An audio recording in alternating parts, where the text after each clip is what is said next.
emails about your emails and how the messages some of you are getting are confusing you about voting. So Marshall is on the case to answer your questions. 2020 is the gift that Jess keeps giving in all the wrong ways. And we know some of you are worried about Halloween, and turns out it's been canceled before. In a collision of crises, are our messages of hope that there is help for those battling addiction reaching our minority communities, or are they being left out? That's next. There is more confusing election-related mail getting delivered. This time, the state is not blaming the Postal Service. We've heard from a handful of viewers concerned about a voter registration form showing up in your mail, even though you're already registered. Politics guy Marshall Zellinger is checking them out. Jewel, Connie, Sonia, David, and Jeff alerted us to these mailers going around. These random voter registration applications are from the Center for Voter Information and the Voter Participation Center. According to an emailed news release, the two groups sent 1.9 million applications to people in Colorado with the goal to get people not registered to vote, registered to vote. These groups sent similar forms out in 2018 when we told you about the one sent to Moco Lucero. You could list your gender identity, and I wanted to put neutered male and send it back. Moco was a Boston Terrier that had died 18 years earlier. Those of you who reached out to us this week said you received a pre-filled registration form for a relative who had died, or you yourself got one and were already registered. I received one of those letters actually a couple weeks ago. Even the registered to vote Colorado Secretary of State got one. It said there may be someone at your household who is not registered. There's no database of unregistered voters, so the group behind the mailer tries to piece together publicly available data to figure out who might not be registered. We are in the process of reaching out to the group. We're actually drafting a letter as we speak. To make sure that we encourage them to communicate with Coloradans as in the least confusing way possible. We also received concerns from Jenna, Charlie, and David about this unsolicited text message from Rock the Vote, saying the person who lives at such and such address may not be registered to vote.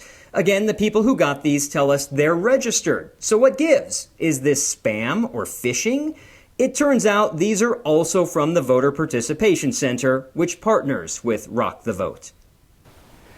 I asked the Secretary of State what makes those voter registration mailers different than these Postal Service mailers. These are the ones that she sued the Postal Service over.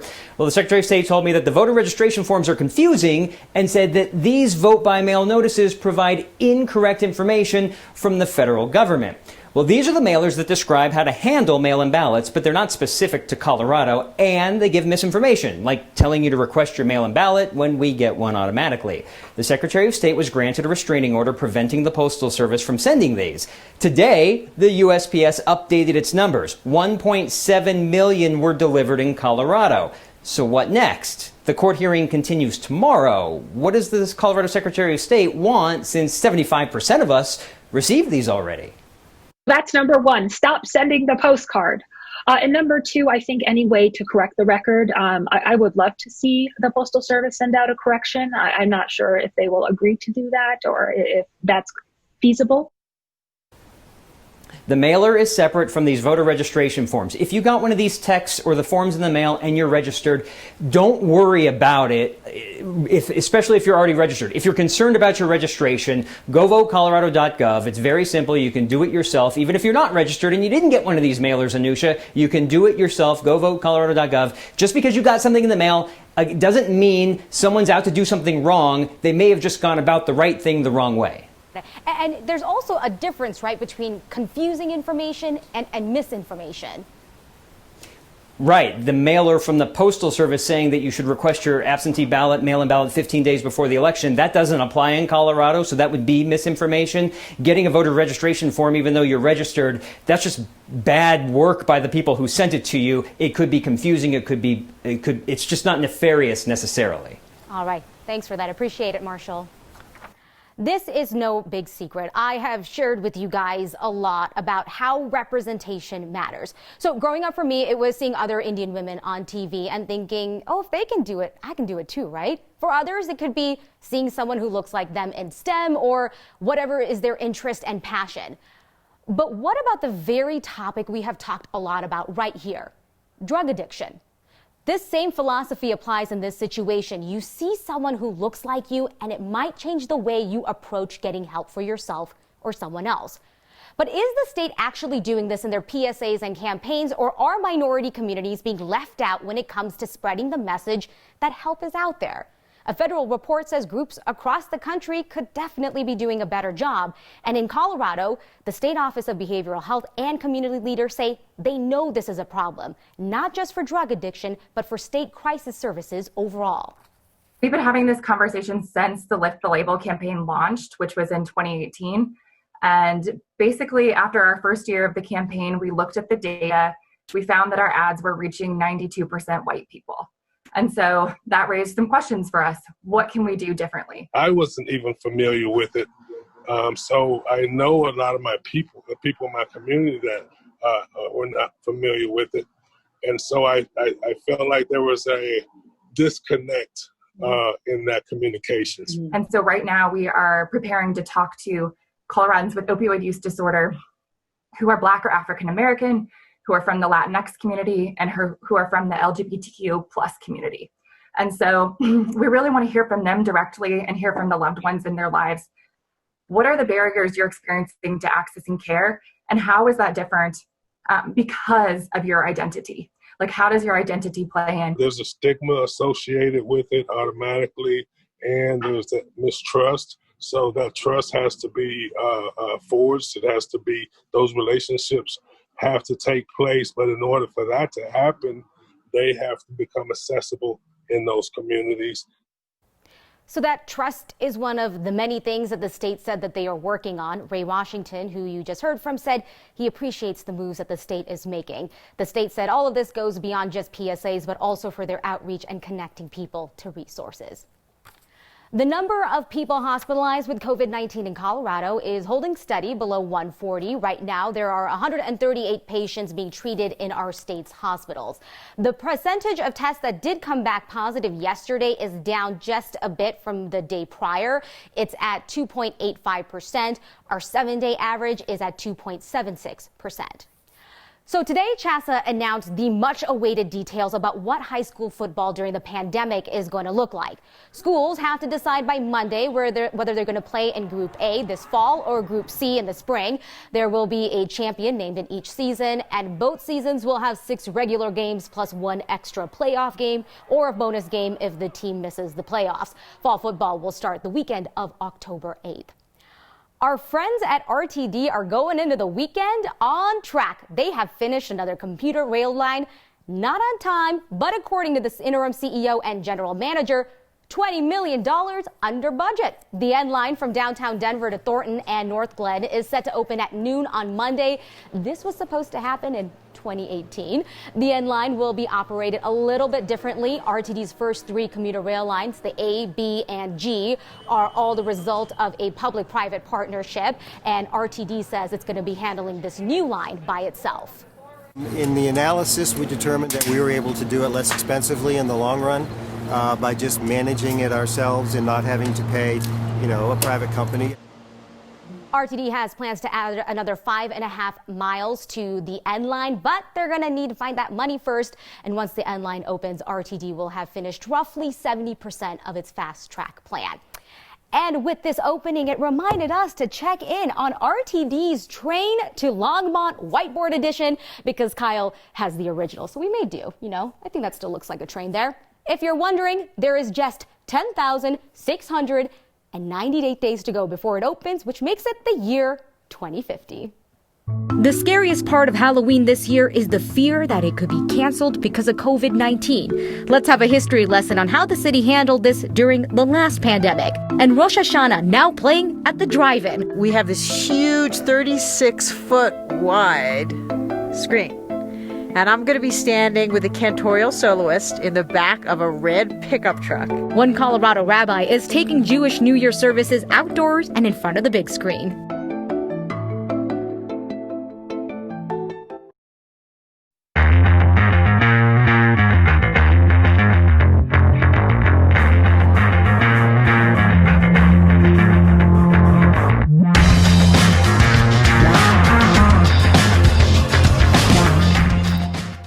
Still living in a historic pandemic, and people are still like, so trick-or-treating, my costume, the parties, what's going on with that? A quick look at history shows that Halloween has been canceled before. So for today's Throwback Thursday, we are heading back to 1918 during the flu pandemic. The mayor of Denver at the time, William Fitzrandolph Mills, placed a ban on all social gatherings in the city for Halloween. According to the paper, that meant no parties, no pranks from youngsters, and in some cases, no liquor. That is because the pandemic had closed the liquor license department. That Halloween in 1918 went down in history as a, quote, quiet night in the Mile High City. So what do we expect this year? We did reach out to Mayor Hancock. His office said it's just too early to determine any of that yet. And right now, state health officials are working on guidance for Halloween that should be released in the coming weeks.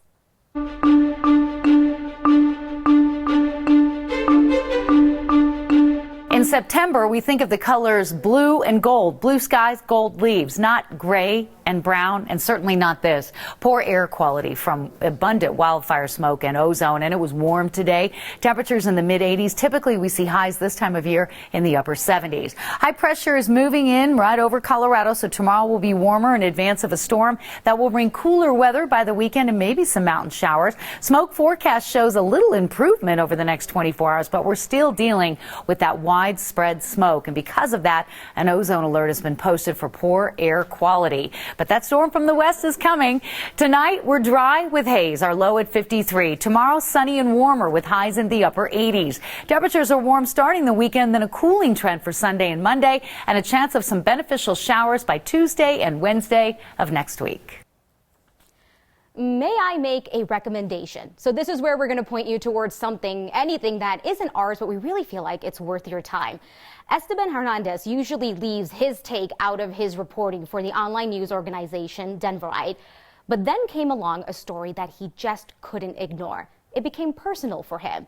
It was when the National Western Stock Show announced that it would not be held in January, and he was compelled to give his work with a more personal touch. There was going to be a press conference making an announcement about the stock show. That the 115th National Western Stock Show must be postponed by 1 year. As I was writing it, I was just like, it was so sad.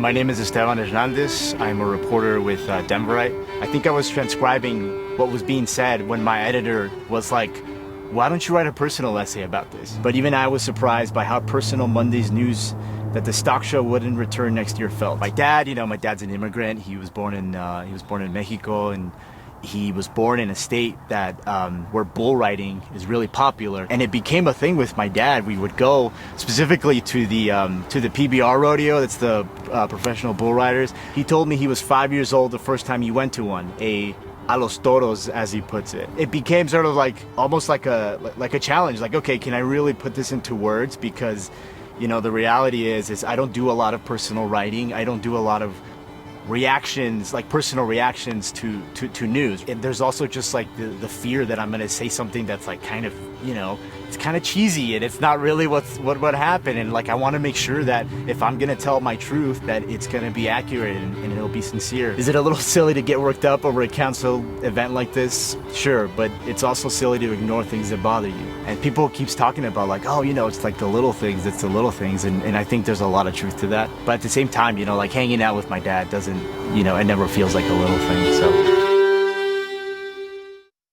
That story was brought to us by the talented photojournalist Mike Grady. The stock show does plan to return in 2022. Esteban and his father plan to be there, and his readers can expect a follow-up story. We'll, of course, have a link to the original Denverite article on the next Facebook page. And by holding Jewish events outside, we let the spirituality of nature animate the latent spirituality of our Judaism. Colorado's adventure rabbi is living up to her name ahead of the Jewish New Year, and a sign that no matter what year it is, Colorado will always be known as the Old West.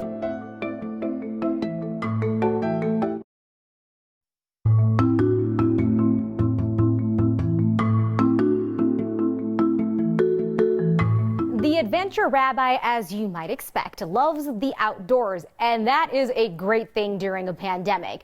It means Rosh Hashanah services will still be held this weekend, but with a very interesting backdrop.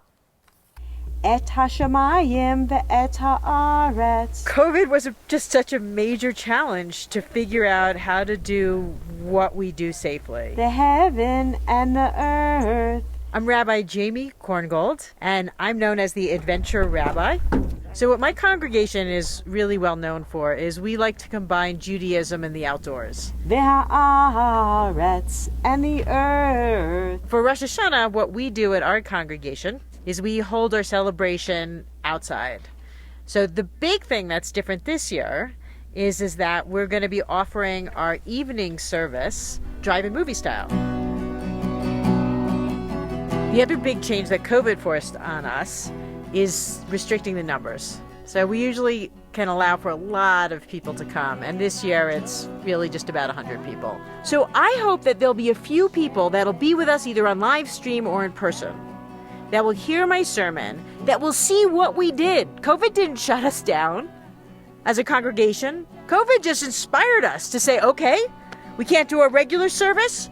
We're going to get a red pickup truck, and we're going to get a huge screen, and we're going to take everyone outside, and we're going to have a service anyway. And I hope they will say, the Adventure Rabbi and Adventure Judaism did that.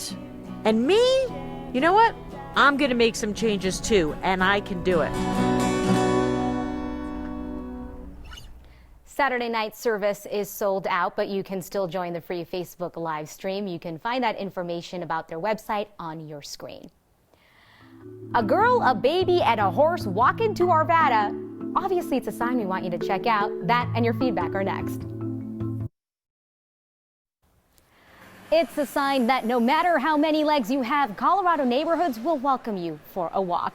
Our viewer Becca spotted this blended family in Arvada, a woman walking her two babies, one with a stroller and one with a bridle. The sign behind them warned drivers in this residential area that horses may be walking through, and oh boy, they meant it. Send us the signs that made you laugh today by email or on social media. We always love hearing from you. Last night, we talked about the Second Wind Fund, which connects kids in crisis with therapy. They focus on getting them help first, and then they're worrying about payment later. The organization, they are bracing for a wave of referrals as more students are heading back to class. And overnight, Next viewers donated $42,000 to this group. Your dedication to our Words of Thanks micro-giving campaign each week, it just never ceases to amaze us. Of course, if you'd like to donate to the Second Wind Fund, you can text the word thanks to 303-871-1491. Got some feedback today from Rob and Tracy saying when I fill in on the show, it should be called a news show with a news show pronounced really, really quickly. I think next is just easier for everyone. All right, thanks for hanging out, and we'll see you next time.